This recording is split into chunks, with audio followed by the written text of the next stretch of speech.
যে দল পাকিস্তানে যাচ্ছে সেখানে আমাদের যে ঘোষিত স্কোয়াড ছিল সেখান থেকে Nahid Rana he has withdrawn himself, ও যাচ্ছে না। কোচিং স্টাফের মধ্যে থেকে জিমি ন্যাথন আমাদের ফিল্ডিং কোচ এবং ট্রেনার যে আছে এই দুজন যাচ্ছে না, বাকিরা সবাই যাচ্ছে, বাকিরা সবাই যাওয়ার জন্য প্রস্তুত। কিছুটা অস্বস্তি আরও দু একজনের মধ্যে ছিল, বাট পরবর্তীতে দে ডিসাইডেড না ঠিক আছে অন্যরা যেমন যাচ্ছে দল, এবং তারা ফিল করেছে যে যাওয়াটা বোধ হয় ততটাই ডিফিকাল্ট হবে না। তারা তাদের ইনিশিয়াল যে ইয়ে ছিল সেটা পরিবর্তিত করেছে এবং they all going now.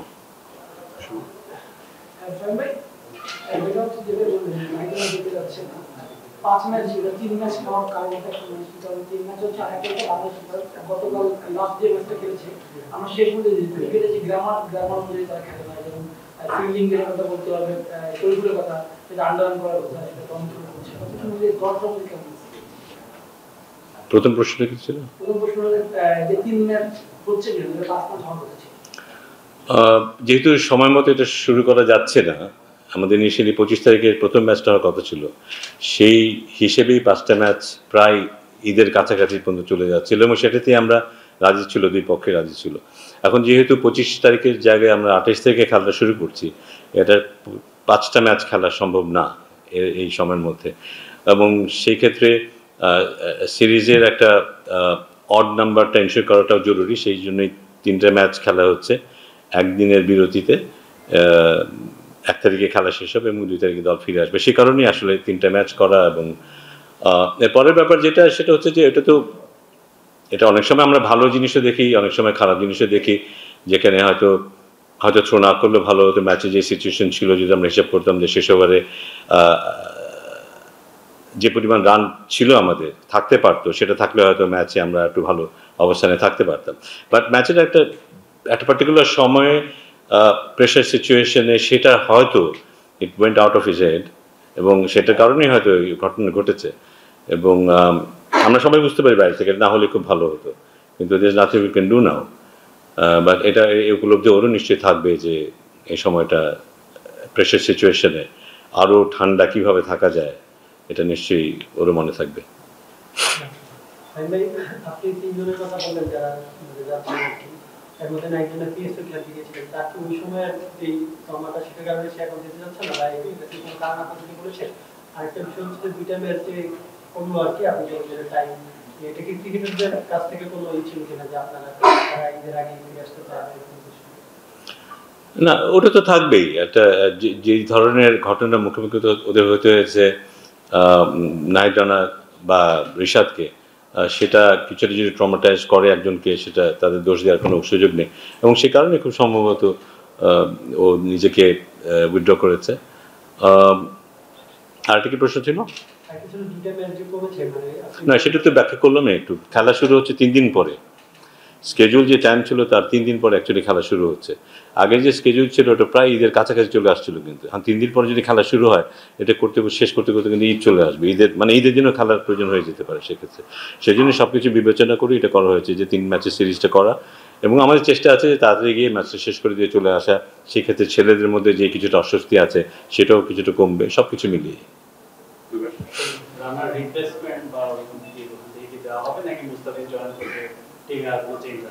Mustafiz join করবে।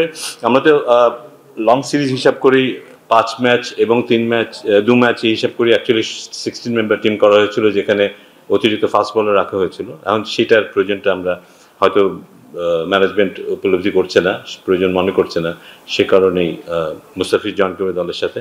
So that's it. স্যার, যে মিটিংটা হয়েছে মানে কনফারেন্সটা হলো, মানে পাকিস্তান ক্রিকেট বোর্ড থেকে কেউ অ্যাকশনলি পেলেন, মানে নিরাপত্তা নিয়ে তো অবশ্যই সব টেনশন থাকবে। বাংলাদেশ দল যখন যাবে তারা খেলবে, কনসার্ন থাকতে পারে, তারা সরে গেছেন বা ট্রমাটাইজের কথা বললেন ঋষাদ। মানে ওই যে মাঠে খেলাটা একটা প্লেয়ারের সবকিছু ভুলে গিয়ে, মানে কি রকম সিকিউরিটি আপনারা অ্যাকচুয়ালি পেয়েছেন, তারা কি বলছে? আগের মতোই থাকবে নাকি আরো বেশি কিছু প্রোটোকল? আমি চ্যাম্পিয়ন্স ট্রফিতে আমি গিয়েছিলাম, আমার মনে হয় না এর চাইতে বেশি কিছু করার সুযোগ আছে। আর টু বি অনেস্ট, যেই রকম সিকিউরিটি ওরা দেয় তার চাইতে বেশি আর কি করার আছে আমি জানি না। আমার ধারণা যে পাকিস্তান ক্রিকেট বোর্ডের চেয়ারম্যান, তার সাথে কথা হয়েছে এবং উনি বলেছেন যে আমাদের পক্ষে যতটুকু করা সম্ভব আমরা সব কিছুই করবো। অলরেডি তো তারা যথেষ্ট সিকিউরিটি অ্যারেঞ্জমেন্ট করে। আমার মনে হয় তার বাইরেও যদি কিছু করার থাকে সেটাও তারা করবে।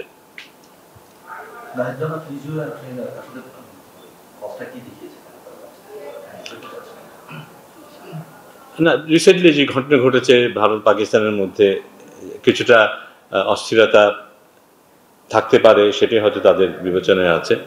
এবং সেটাকে নারী টানে কথা বললাম, নাহিদা যেহেতু রিসেন্টলি ওখানে ছিল, স্বাভাবিকভাবে ওর অনেক কিছু মুখোমুখি হতে হয়েছে। তো সেটাই হয়তো তাকে এই সিদ্ধান্ত নিতে সাহায্য করেছে। বাট অন্য দুজন আমরা জানি যে ওরা এই ধরনের ঘটনার মুখোমুখি হতে চায় না, এই ধরনের সিচুয়েশনে আসলে সাধারণত অ্যাভয়েড করতে চায়, সেটাই হয়তো তাদের কারণ। নিশাদও তো আসলে পিএসএল খেলতে গিয়েছিল, নিশ্চয়ই তার সাথে কথা হয়েছে, মানে সে যেহেতু যাচ্ছে তার সাথে কথা হয়েছে? না, রিশাদও কিন্তু ভাবেনি যে তা নয়। তবে আমার ধারণা যে গ্র্যাজুয়ালি আস্তে আস্তে সবাই বোধহয় একটু স্বাভাবিক হতে পেরেছে, নিজেদের মধ্যে আলাপ করেছে। আমাদের হেড কোচ নিজে যাচ্ছে, সব কিছুই হয়তো অন্যদেরকেও মোটিভেট করেছে একটু অন্যভাবে চিন্তা করতে এবং নিজেদের মত বদলাতে এবং শেষে দলের সাথে যেতে। স্যার, একটু এশিয়া কাপ এবং মানে ইন্ডিয়ার যে বাংলাদেশ ট্যুর, এই নিয়ে দেখা যাচ্ছে এখন ইন্ডিয়া পাকিস্তানের যুদ্ধের পরে বেশ কিছু একটা আনসার্টেনিটি ক্রিয়েট হয়েছে, তো সেটা নিয়ে কোনো ডেভেলপমেন্ট আছে কিনা বা পিসিবি কথাবার্তা বলে আসবেন, এটা নিয়ে কোনো কিছু এগিয়েছে? না, এই ধরনের অনেক কিছু কিন্তু আমরা দেখি, মানে সোশ্যাল মিডিয়াতে দেখি বা অন্য ইয়েতে দেখি, অনেক কিছু অনেকটা আবার স্পেকুলেশনও আছে। সো এ নিয়ে কংক্রিট কোনো জায়গায় এখন আসলে কেউ যেতে পারেনি, এবং যখন যাবে তখন নিশ্চয়ই এটা ফর্মালি সবাইকে জানানো হবে। স্যার, এই সিরিজের আগে বাংলাদেশ থেকে কোনো পর্যবেক্ষক দল গিয়েছিল কিনা, আর এই পুরো সিরিজে বাংলাদেশ তখন সেখানে থাকবে, আমাদের দেশ থেকে কোনো সিকিউরিটি পার্সন থাকবে কিনা? আমাদের দেশ থেকে সিকিউরিটি পার্সোনালরা যাবেন ওখানে, একটা group of people will go, তারা দলের সাথে থাকবে আলাদাভাবে সিকিউরিটি দেখার জন্য। এই ব্যাপারটা নিশ্চিত করা হয়েছে অলরেডি। স্যার, মাঠেটা একটু আসি। লাস্ট ম্যাচে যেটা হয়েছে, মানে 7 বলে মোট 4টাই এমন বলে হয়েছে যেটা আসলে কোনোভাবে অথবা এই স্টেজে এসে মেনে নেওয়া কঠিন। হৃদয়ের থ্রোইং হোক, শরীফের ওভার থ্রো হোক, অথবা ডিরেক্ট বল বা যেতে বল, মানে মাঠের খেলাতে শুধুমাত্র এখানে না, জিম্বাবুয়ের কাছে দেখলাম যে ম্যাচটা হেরেছে, আমাদের সাথে বেশি ল্যাকিং ছিল।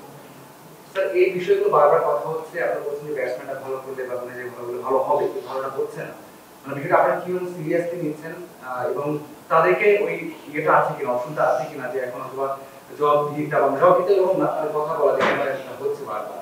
আমাদের এর কাছে অনেক সময় ওয়ার্ল্ড কাপের সময় আমাদের দল প্রতিবেদন হয়েছে, সেটা কোনো রিপোর্ট আসেনি, কার্যকর মানে প্লেয়ারদেরও জিজ্ঞাসা করা হয় না।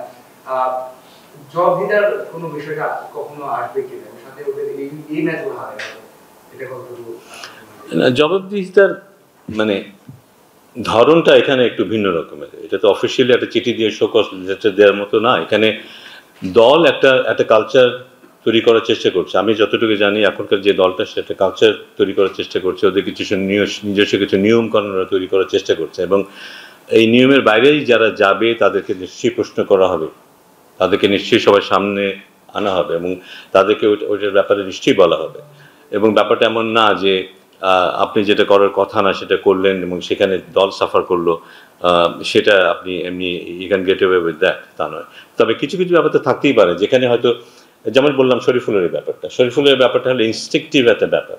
ওই মুহূর্তে ওর মনে হয়েছে যদি আউট করে দিতে পারি তাহলে এখানে খেলাটা ঘুরে যেতে পারে, হতেও কিন্তু তাই। যদি এমন হতো বলটা স্টাম্পে লাগতো তাহলে কিন্তু আউট হতো, আমি যতটুকু মেজার করতে পারি আউট হতো। কিন্তু যদি আউটটা হতো আমরা কিন্তু এই কথাগুলো বলতাম না। কিন্তু শরীফুল হয়তো সেই পজিটিভ মাইন্ডসেট নিয়ে সে থ্রোটা করেছে, আমাদের হয়তো মনে হচ্ছে বা শরীফুলেরও এখন হয়তো মনে হচ্ছে থ্রোটা না করলেও পারতাম। ব্যাপারটা ওইটা একটা ইনস্টিংটিভ একটা ব্যাপার ছিল, সেটা অন্য ব্যাপার। বাট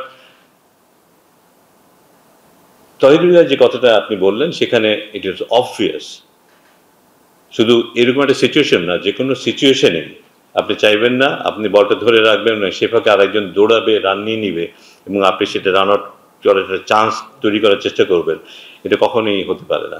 সো সেটা নিশ্চয়ই ওর সাথে নিশ্চয়ই কথা হয়েছে, দলের কথা হয়েছে, বেয়ে কথা হয়েছে। পিএসএল কিন্তু মেয়েদের মিরাজ দিয়েছে, যদি মেয়েদের মিরাজ 2 ম্যাচ ওরা এক ম্যাচ করে ভালো করে, যদি নাইটনা খেলছে না তাকে ওইখানে রাখার কোনো চিন্তা ভাবনা আপনারা করছেন কিনা, কি তুমি ওখানে থাকতে পারবে? এটা বলার কোনো সুযোগ নেই, এখানে নিয়ে কোনো আলোচনা করার সুযোগ নেই, অ্যাটলিস্ট আমার দিক থেকে আমি এটা বলতে পারি না। স্যার, পাকিস্তানি স্কোয়াডে ভালো এমন চায়না থেকে নাই, সেক্ষেত্রে বাংলাদেশের সম্ভাবনা কতটুকু দেখছেন? ওরা নাই দেখে, ওরা নাই কারণ এখন যে দলটা করা হয়েছে সেটাই ওদের সেরা দল আমার ধারণা। সো ওরা নাই দেখেই সম্ভাবনা না, আমার মনে হয় যে ওরা থাকলেও বাংলাদেশের যথেষ্ট সম্ভাবনা থাকবে। এটা অবভিয়াস, যদি আপনি একটু মনে করে দেখেন যে রিসেন্ট পাস্টে বাংলাদেশ ব্যাটিংয়ে বোধহয় আগের যে সমস্যাগুলো ছিল তারা কিছুটা পাশ কাটিয়ে পেরেছে। যে ওয়েস্ট ইন্ডিজে আমরা দেখেছি ভালো ব্যাটিং করেছে, এখানেও কিন্তু ব্যাটসম্যানরা ভালো করেছে। বোলিং নিয়ে যতটা আমাদের কনফিডেন্স ছিল সেই জায়গাটায় বোধহয় আমরা কিছুটা মার খেয়েছি, বিশেষ করে লাস্ট ম্যাচে। সো ওই জায়গাটা যদি আমরা আমাদের ধারাবাহিকতা ধরে রাখতে পারি, পাকিস্তানে আমরা আমরা আমরা মনে হয় ভালো করবো। আমি তো ব্যক্তিগত মনে করি যে ভালো করবো। তারপরে বলা যায় না, ডেফিনেটলি পাকিস্তানের একটা ভালো শক্তিশালী দল। আমরাও কিন্তু আস্তে আস্তে তৈরি হওয়ার চেষ্টা করছি এবং আমার ধারণা যে কম্পিটিটিভ ক্রিকেট হবে এই সিরিজে। একটু যদি জানতে চাই, হুম, সেটা হচ্ছে মেডিটেশন মিরাজ প্রসঙ্গ আমার এক কলিগ আমরা দেখি এই প্রশ্নটা করা। আমরা বিপিএল এ দেখলাম যে টুর্নামেন্টের সেরা ক্রিকেটার টিম, আবার 16 সদস্যের দলে মেডিটেশন মিরাজ নেই।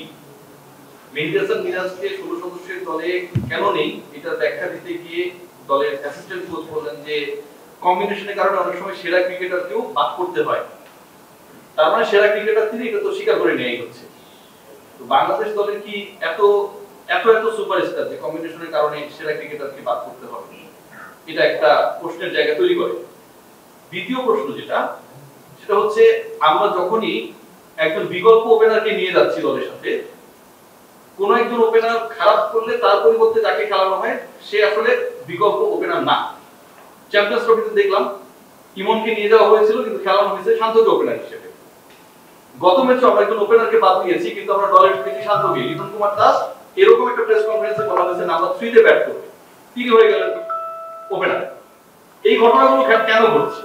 যারা দল নির্বাচন করছে তারা সব আমি জানি, কিন্তু তারা কি এটা প্রপারলি করতে পারছে? এটা প্রথম প্রশ্ন আমার। মেহেদী হাসান মিরাজ